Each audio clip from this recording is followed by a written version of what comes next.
Sebelum mulai video ini, jangan lupa like, subscribe, dan nyalakan loncengnya ya. Terima kasih. Halo anak-anak, bagaimana kabarnya hari ini? Semoga semua dalam keadaan sehat dan masih semangat belajar. Pada video kali ini, kita akan mempelajari tema 2, Persatuan dalam Perbedaan, subtema 1, Rukun dalam Perbedaan, dan pembelajaran ke-1. Anak-anak, bangsa Indonesia setiap bulan Agustus memperingati hari apa hayo?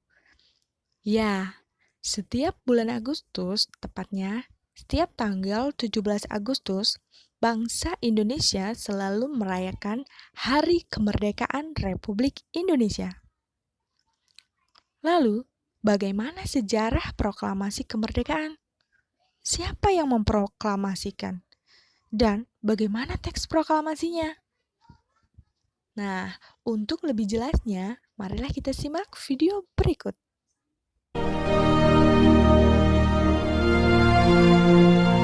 Proklamasi. Kami, bangsa Indonesia, dengan ini menyatakan kemerdekaan Indonesia. Hal-hal yang mengenai pemindahan kekuasaan dan lain-lain diselenggarakan dengan cara saksama dan dalam tempo yang sesingkat-singkatnya. Jakarta, 17 Agustus 1945, atas nama bangsa Indonesia, Soekarno Hatta.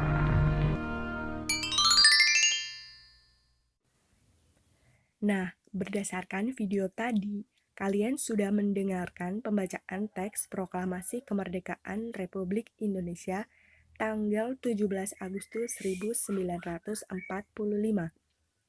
Semoga kalian dapat memaknainya dengan bijak ya.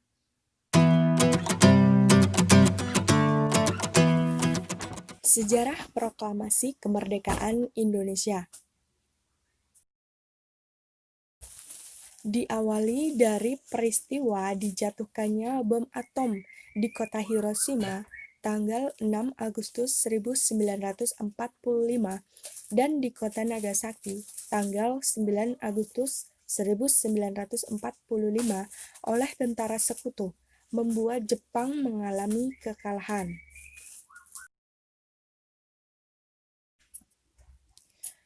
Berita kekalahan Jepang terdengar oleh Sultan Syahrir lewat radio.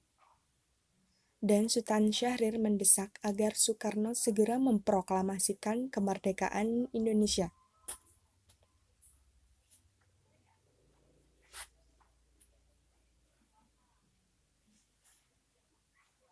Namun, Soekarno tidak mau terburu-buru karena tidak ingin ada pertumpahan darah saat proklamasi.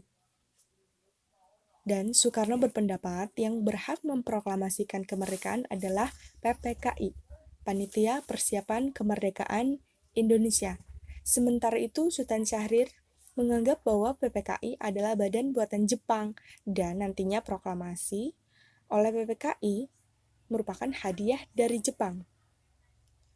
Karena perbedaan pendapat tersebut, yang kemudian menimbulkan peristiwa Rengas Dengklok, yaitu diculiknya Soekarno-Hatta oleh golongan muda pada tanggal 16 Agustus 1945 agar Soekarno-Hatta tidak terpengaruh oleh Jepang. Dan waktu itu, pada tanggal tersebut akan melangsungkan pertemuan dengan PPKI. Kemudian, Ahmad Surbarjo berhasil membujuk golongan muda dan menjemput Soekarno-Hatta kembali ke Jakarta.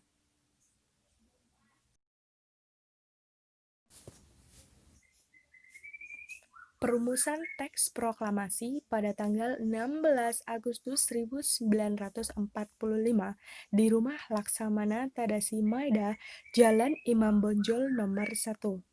Kemudian naskah proklamasi diketik oleh Sayuti Melik.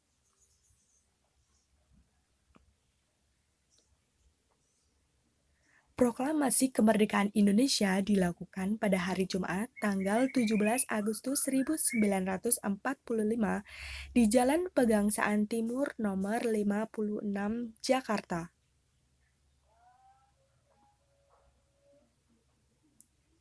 Kemudian pengibaran bendera merah putih dilakukan oleh Suhud dan Latif Hendraningrat.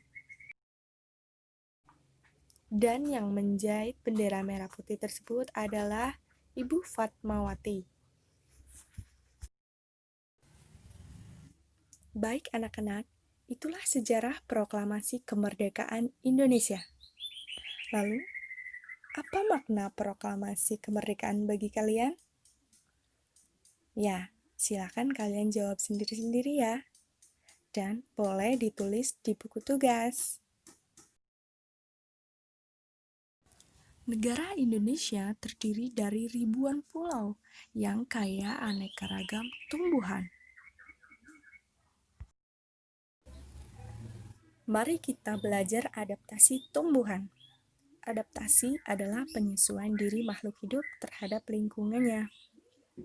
Dan berdasarkan tempatnya, adaptasi tumbuhan itu dibedakan menjadi 3 ya, yaitu tumbuhan xerofit, hidrofit, dan higrofit. Tumbuhan xerofit mampu hidup di daerah yang kering, contohnya seperti kaktus. Kaktus mampu hidup di daerah yang panas dan kering.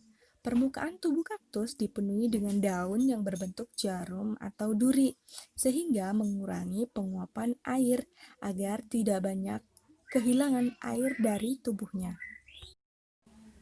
Kemudian tumbuhan hidrofit yang mampu hidup di air, contohnya seperti tumbuhan enceng gondok. Adaptasinya yaitu pangkal tangkai daun berongga. Nah, berfungsi untuk membantu mengapung di permukaan air dan daunnya yang lebar untuk memperbesar proses penguapan. Kemudian tumbuhan higrofit, yaitu tumbuhan yang mampu hidup di daerah yang lembab. Adaptasinya yaitu daunnya itu bentuknya tipis dan lebar untuk mempermudah dan mempercepat proses penguapan. Kalau di situ contohnya tumbuhan paku. Dan kalian juga bisa mengamati tumbuhan lain yang tumbuh di tempat yang lembab. Nah, sekarang dibuka buku tugasnya ya anak-anak. Ya, kemudian tulislah nama-nama tumbuhan yang kalian ketahui. Boleh tumbuhan yang ada di sekitar kalian. Kemudian, termasuk golongan tumbuhan yang mana? Xerofit, hidrofit, atau higrofit. Dan kemudian berilah sedikit ciri khusus yang dimiliki tumbuhan tersebut. Oke ya anak-anak, paham kan? Ya, terima kasih untuk video hari ini. Semoga kalian tetap semangat belajar. Terima kasih.